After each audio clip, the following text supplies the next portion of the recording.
After 14 dreadful seasons, the Buffalo Sabres are set to make their long-awaited return to the NHL playoffs. Led by solid goaltending, a balanced forward group, and one of the best all-around decors in the league, and the return of one of Buffalo's favorite sons, the Sabres are back among the league's best.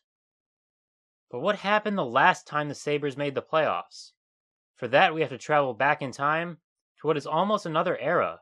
Welcome to 2011.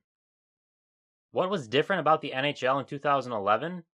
Well, games were on the Versus Network, a channel that no longer exists, and the league used the traditional 1 versus 8 playoff format.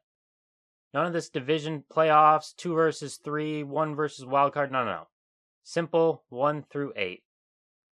Thanks to a late season push which saw the Sabres go 13-3-3 in their last 19 games, the team reached 96 points and the 7th seed in the Eastern Conference. Their reward?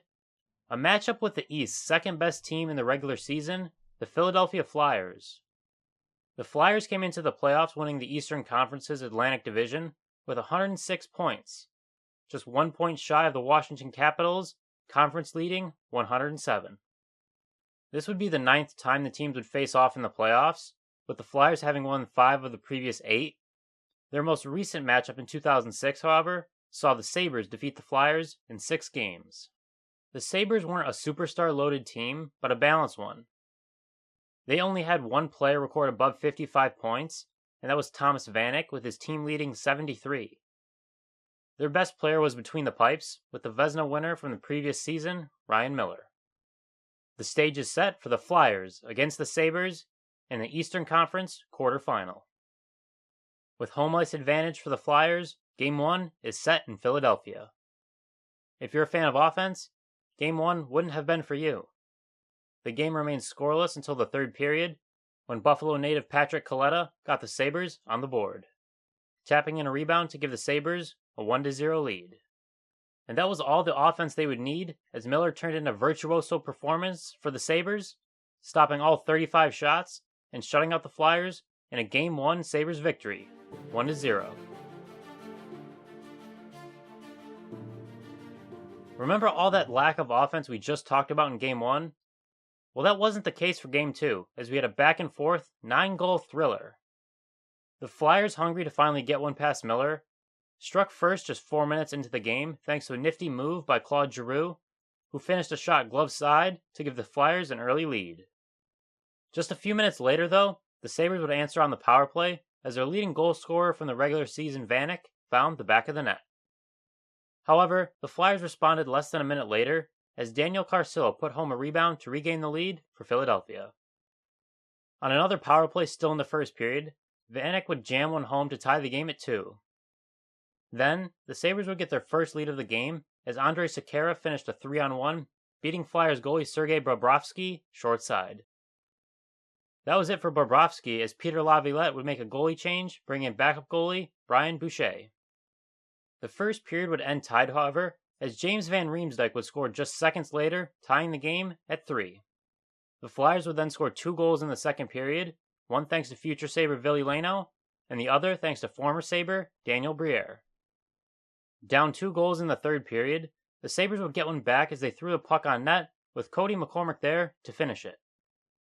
That was as close as the Sabres got, however, as the Flyers would take Game 2 to even the series as we head back to Buffalo for Games 3 and 4. Game 3 opened on an even playing field and was tied after 1 period, thanks to goals from the Flyers' Jeff Carter and the Sabres' Drew Stafford. The tie was broken in the second period as the former Sabres hero Briere gave the Flyers the lead, before Nikolai Zherdev then tacked on another to give Philadelphia a 2-goal lead. Buffalo would try to claw back as Nathan Gerbe buried a juicy rebound as the Sabres would go into the third period down only 1. That would be as close as the Sabres got, however, as they couldn't convert a 5-on-3 power play, and the Flyers would add an empty net goal to make the final 4-2. Down 2-1 in the series, the Sabres struck first in Game 4, as Jason Pominville buried home a shot inside the crease to give the Sabres the lead. Miller once again turned in a stellar performance in between the pipes for the Sabres, as he earned his second shutout in 4 games to tie the series at 2 games apiece, as we head back to Philadelphia for Game 5. The Sabres came out hot to start the game, scoring 3 times in the first period. 2 of the goals were really bad goals to give up, as Boucher allowed 2 of the 3 goals from shots around or behind the goal line.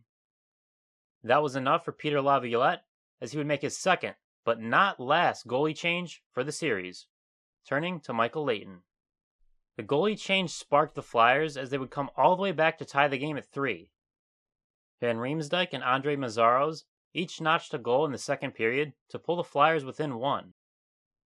In the third period, it was Briere again who tied the game for the Flyers to send the game into overtime. Just over 5 minutes into the overtime period, however, Tyler Ennis would bury a rebound to win it for the Sabres. They were now just 1 win away from the conference semifinals.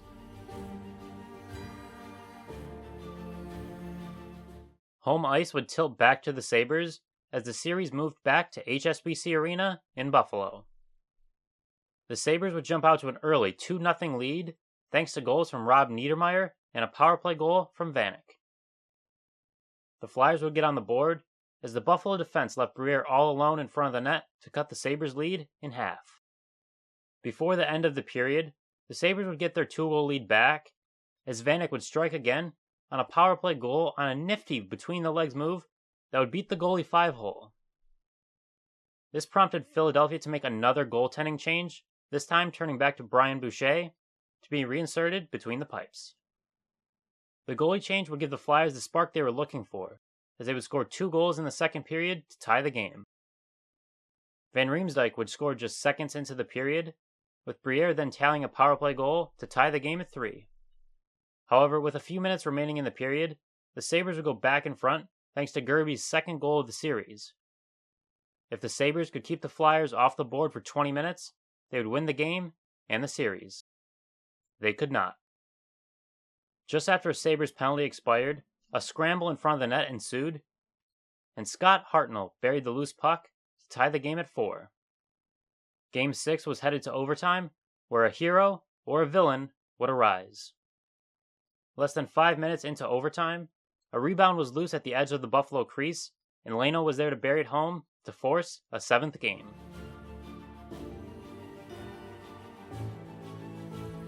That 7th game would be scoreless for almost the entirety of the first period, until Braden Coburn's shot from the point found its way to the back of the net. In the second period, Philly would begin to pull away from Buffalo. Seconds into a power play, Briere would torment his former team again, as he deflected a shot from the point into the back of the net to double the Flyers' advantage. Another power play later in the period added another goal for Philadelphia, as Giroux fired a shot from along the half wall to beat Miller, and give the Flyers a 3-0 lead as we head to the third period.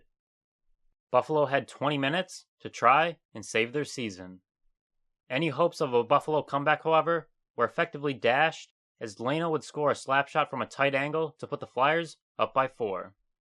Sabres coach Lindy Ruff would try and jolt the team by replacing Miller with backup goalie Jonas Enroth, but there was no magical comeback.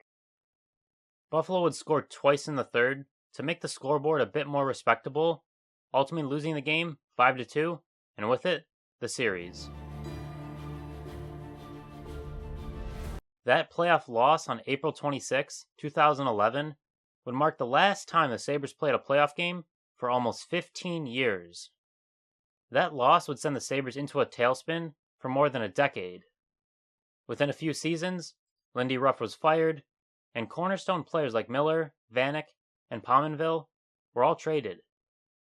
After years of futility at the bottom of the NHL standings, however, the Sabres will be making their return to the NHL playoffs, ending the league's longest playoff drought. If you enjoyed this look at the last time the Sabres made the playoffs, consider subscribing for more sports content in the future. Thank you for watching, and I'll see you next time.